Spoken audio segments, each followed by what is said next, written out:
അൽഹംദുലില്ലാഹി റബ്ബിൽ ആലമീൻ അസ്സലാത്തു വസ്സലാമു അലാ അഷ്റഫിൽ മുർസലീൻ വഅലാ ആലിഹി വസഹ്ബിഹി അജ്മഈൻ അമ്മാ ബഅദ്.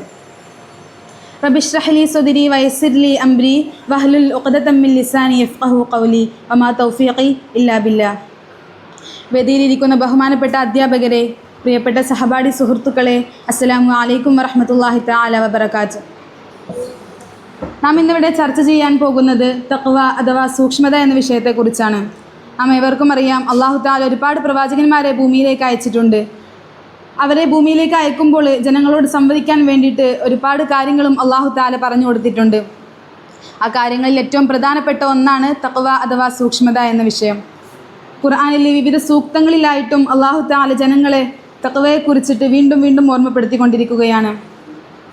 ഇത്തഖുല്ലാഹ ഹഖ തുഖാതിഹി, നിങ്ങൾ അള്ളാഹുവിനെ സൂക്ഷിക്കുക. ഓരോ വെള്ളിയാഴ്ചകളിലും ഖുതുബ മിമ്പറുകളിലും ആകമാനമുള്ള എല്ലാ മിമ്പറുകളിലും അതേത് ഭാഷയിലാവട്ടെ തൻ്റെ മുമ്പിലിരിക്കുന്ന ജനങ്ങളോട് വീണ്ടും വീണ്ടും ഓർമ്മപ്പെടുത്തിക്കൊണ്ടിരിക്കുന്നതും തഖ്വ എന്ന വിഷയത്തെക്കുറിച്ച് തന്നെയാണ്. നാം ഏവരും ചിന്തിക്കേണ്ടതുണ്ട്.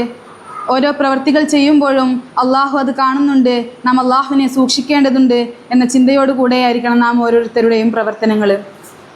ഒരിക്കൽ ഉമർ റളിയല്ലാഹു അൻഹു കഅബ് റളിയല്ലാഹു അൻഹുവിനോട് ചോദിക്കുകയുണ്ടായി, അല്ലയോ കഅബേ, എന്താണ് തഖ്വ എന്ന് നിനക്കറിയുമോ എന്ന്. അപ്പോൾ കഅബ് റളിയല്ലാഹു അൻഹു തിരിച്ചു ഉമർ റളിയല്ലാഹു അൻഹുവിനോട് ഒരു ചോദ്യം ചോദിക്കുകയാണ്, അല്ലയോ ഉമറേ, മുള്ളും കല്ലുകളും നിറഞ്ഞൊരു ദുർഘടമായ ഒരു പാതയിലൂടെ താങ്കൾ എങ്ങനെയാണ് അതിനെ മറികടന്ന് മുന്നോട്ട് പോവുക എന്ന്. അപ്പോൾ ഉമർ റളിയല്ലാഹു അൻഹു മറുപടി പറയാണ്, ഞാൻ അതിലൊന്നും പെടാതെ വളരെ ശ്രദ്ധയോടുകൂടി വളരെ സൂക്ഷിച്ചുകൊണ്ട് ഞാൻ അതിനെ മറികടക്കുമെന്നുള്ളതാണ്. അപ്പോൾ നാം സഞ്ചരിക്കുന്ന അല്ലെങ്കിൽ നാം ജീവിക്കുന്ന ഈ ലോകത്ത് നമ്മളെ തെറ്റിലേക്ക് നയിക്കുന്ന ഒരുപാട് വഴികളുണ്ടെങ്കിലും നാം അതിലൊന്നും പെടാതെ വളരെ സൂക്ഷ്മതയോടും ശ്രദ്ധയോടും കൂടി മുന്നോട്ട് പോകണമെന്ന് ഇവിടെ ഓർമ്മപ്പെടുത്തുകയാണ്. നാം സാധാരണ വല്ല കടകളിലോ അല്ലെങ്കിൽ നല്ല വസ്തുക്കളോ നമ്മുടെ മുമ്പിൽ ശ്രദ്ധയിൽപ്പെടുകയാണെങ്കിൽ നമുക്കതൊന്ന് കിട്ടിയാൽ കൊള്ളാമെന്ന് നമുക്ക് തോന്നാറുണ്ട്. മനുഷ്യൻ്റെ ചിന്തയാണ്, എന്തായാലും തോന്നിപ്പോകും അത്. ഉദാഹരണത്തിന്, ഒരു വീടിൻ്റെ മുമ്പിലൂടെ നമ്മൾ പോവുകയാണെങ്കിൽ ഒരു ഭംഗിയുള്ള നല്ലൊരു ചെടി നമ്മുടെ മുമ്പിൽ ശ്രദ്ധയിൽപ്പെടുകയാണെങ്കിൽ നമുക്കതൊന്ന് പറിച്ചാൽ കൊള്ളാം എന്ന് നമുക്ക് തോന്നാറുണ്ട്. അപ്പോഴായിരിക്കും CCTV നമ്മുടെ മുമ്പിലുള്ള കാര്യം നമ്മുടെ ശ്രദ്ധയിൽപ്പെടുക. നാം അതിൽ നിന്ന് പിന്മാറുകയും ചെയ്യും. ഒരു CCTV നമ്മളെ കാണുന്നുണ്ട് എന്നുള്ളൊരു ബോധം കൊണ്ട് നാം അതിൽ നിന്ന് പിന്മാറുകയാണെങ്കിൽ നമ്മുടെ ഓരോ പ്രവൃത്തികളും അല്ലാഹു തആല കാണുന്നുണ്ട് എന്നുള്ളൊരു ചിന്ത നമ്മുടെ മനസ്സിലേക്ക് കടന്നു വരുന്നില്ല എന്നതാണ്. ഖലീഫ ഉമർ റളിയല്ലാഹു അൻഹു ഒരു ദിവസം തൻ്റെ പ്രജകളുടെ ക്ഷേമം അന്വേഷിക്കാൻ വേണ്ടിയിട്ട് രാത്രിയിൽ ഇങ്ങനെ ഇറങ്ങുന്നൊരു അവസരം ഉണ്ടായിട്ടുണ്ട്. അപ്പോൾ ഒരു വീടിൻ്റെ മുമ്പിലൂടെ പോകുന്നൊരു അവസരത്തിൽ ഒരു ഉമ്മ മകളോട് പറയുന്നൊരു കാര്യം ഉമർ റളിയല്ലാഹു അൻഹു കേൾക്കാനിടയായി. ആ ഉമ്മ തൻ്റെ മകളോട് പറയാണ്, മകളെ, ഈ പാലിൽ കുറച്ച് വെള്ളം കൂട്ടി ഒഴിക്കുകയാണെങ്കിൽ കുറച്ചുകൂടെ നമുക്ക് കൂടുതൽ സമ്പാദിക്കാനാവും എന്ന് പറയാണ്. അപ്പോൾ ആ മകൾ ഉമ്മയോട് പറയുന്ന മറുപടി, ഉമ്മ, ഇത് ഖലീഫ ഉമറിൻ്റെ ഭരണമാണെന്നാണ്. അപ്പോൾ ഖലീഫ ഉമർ അതറിഞ്ഞാൽ അതിനുള്ള ശിക്ഷ നമുക്ക് ലഭിക്കും എന്ന് ആ ഉമ്മ മകൾ ഉമ്മയോട് പറഞ്ഞപ്പോൾ ആ ഉമ്മ പറയാണ്, ഈ രാത്രി നമ്മൾ രണ്ടുപേരും ഉള്ള ഈ വീട്ടിൽ നമ്മൾ ഇത് ചെയ്താൽ ആരും അറിയൂല എന്ന് ആ ഉമ്മ മകളോട് പറയുമ്പോൾ ആ മകൾ പറയാണ്, ഉമ്മ, ഖലീഫ ഉമർ ഇതറിഞ്ഞില്ലെങ്കിലും അല്ലാഹു തആല നമ്മൾ കാണുന്നുണ്ട്. നാളെ അള്ളാഹുവിൻ്റെ അടുക്കൽ ചെല്ലുമ്പോൾ അതിനുള്ള ശിക്ഷ നമുക്ക് എന്തായാലും ലഭിക്കും ഉമ്മ എന്ന് പറയാണ്. പ്രിയമുള്ളവരെ, അള്ളാഹുവിനെ സൂക്ഷിച്ചതിൻ്റെ ഫലമായിട്ട് അള്ളാഹു സഹായിച്ച ഒരു കഥ കൂടി പറഞ്ഞിട്ട് ഞാൻ അവസാനിപ്പിക്കുകയാണ്. പക്ഷേ നിങ്ങൾ കേട്ട് കാണും ഗുഹയിലകപ്പെട്ട 3 യുവാക്കളുടെ ഒരു ചരിത്രം. ഒരിക്കൽ അവർ യാത്ര ചെയ്യാനിടയായി. യാത്രാമധ്യേ അവരൊരു ഗുഹയിൽ അകപ്പെടുകയും ആ ഗുഹയിൽ നിന്നിട്ട് അവർക്ക് രക്ഷപ്പെടാൻ യാതൊരു മാർഗമില്ലാതാവുകയും ചെയ്തപ്പോൾ അവർ ആ 3 പേരും തങ്ങൾ ചെയ്ത സൽക്കർമ്മങ്ങളെ മുൻനിർത്തിക്കൊണ്ട് അള്ളാഹുവിനോട് പ്രാർത്ഥിക്കുകയാണ്. അതിലൊന്നാമത്തെ ആൾ അള്ളാഹുവിനോട് പറയാണ്, അള്ളാഹുവേ, ഞാൻ ഒരാളുടെ കയ്യിൽ നിന്നും പണം കടം വാങ്ങിയിരുന്നു. ആ കടം വാങ്ങിയ പണം കൊണ്ട് ഞാനൊരു മാടിനെ വാങ്ങുകയുണ്ടായി. ആ മാടിനെ ഞാൻ തീറ്റിപ്പോറ്റി വളർത്തിക്കൊണ്ടിട്ട് ആ മാട് കുറേ മാടുകളായിട്ട് മാറി.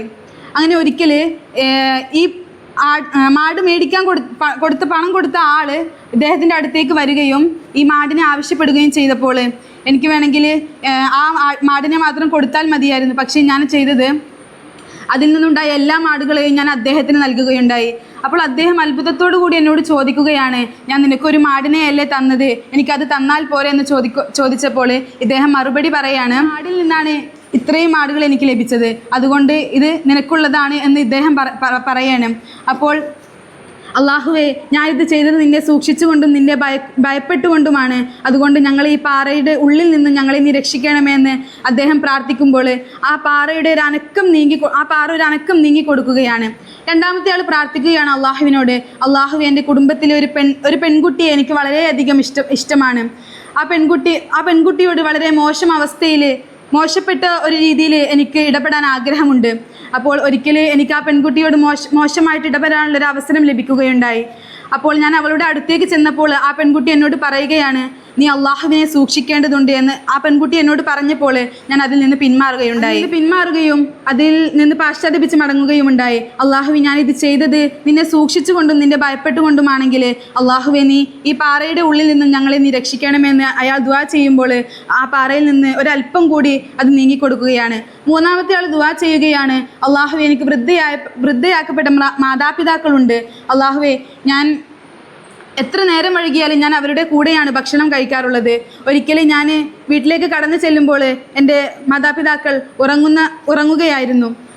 അപ്പോൾ ഞാൻ അവരെ ബുദ്ധിമുട്ടിക്കാതെ, അവരെ ഉറക്കിൽ നിന്ന് ഉണർത്താതെ ഞാൻ അവരുടെ കട്ടിലിൻ്റെ അരികിൽ ചെന്ന് ഇരിക്കുകയുണ്ടായി. അവസരത്തിൽ ഞാൻ ഉറങ്ങിപ്പോവുകയും ചെയ്തു. അപ്പോൾ ഉമ്മ പെട്ടെന്ന് എണീറ്റപ്പോൾ ഉമ്മ എന്നോട് ചോദിക്കുകയാണ്, നീ ഭക്ഷണം കഴിച്ചിരുന്നോ എന്ന് ഉമ്മ എന്നോട് ചോദിച്ചപ്പോൾ ഞാൻ ഉമ്മയോട് മറുപടി പറഞ്ഞു, ഉമ്മയില്ലാതെ ഞാൻ എങ്ങനെയാണ് ഭക്ഷണം കഴിക്കുക എന്ന ഉമ്മയോട് ഞാൻ മറുപടി പറഞ്ഞു. അപ്പോൾ അള്ളാഹുവിൻ്റെ വജഹിനെ മാത്രം മുൻനിർത്തിക്കൊണ്ടാണ് ഞാൻ ഈ കാര്യം ചെയ്തത് എങ്കിൽ അള്ളാഹു ഞങ്ങളെ ഇതിൽ നിന്ന് രക്ഷപ്പെടുത്തണമേ എന്ന് അയാൾ ദുആ ചെയ്യുകയാണ്. ആ അവസരത്തിൽ ആ പാറ മുഴുവൻ മാറുകയും അവർ ആ ഗുഹയിൽ നിന്ന് രക്ഷപ്പെടുകയും ചെയ്യുകയാണ്. പ്രിയമുള്ളവരെ, നാം ചിന്തിക്കേണ്ടതുണ്ട്, നാം ഓരോ പ്രവൃത്തികൾ ചെയ്യുമ്പോഴും അള്ളാഹുവിനെ നമ്മുടെ ജീവിതത്തിൽ ഓരോ പ്രവൃത്തികൾ ചെയ്യുമ്പോഴും ജീവിതാവസാനം വരെ അള്ളാഹുവിനെ സൂക്ഷിച്ചുകൊണ്ടും അള്ളാഹുവിനെ ഭയപ്പെട്ടുകൊണ്ടും നാം ജീവിക്കേണ്ടതുണ്ട് എന്ന് ഞാൻ ആദ്യം എന്നോടും ശേഷം നിങ്ങളോടും ഓർമ്മപ്പെടുത്തിക്കൊണ്ട് ഞാൻ എൻ്റെ വാക്കുകൾ ഇവിടെ നിർത്തുകയാണ്.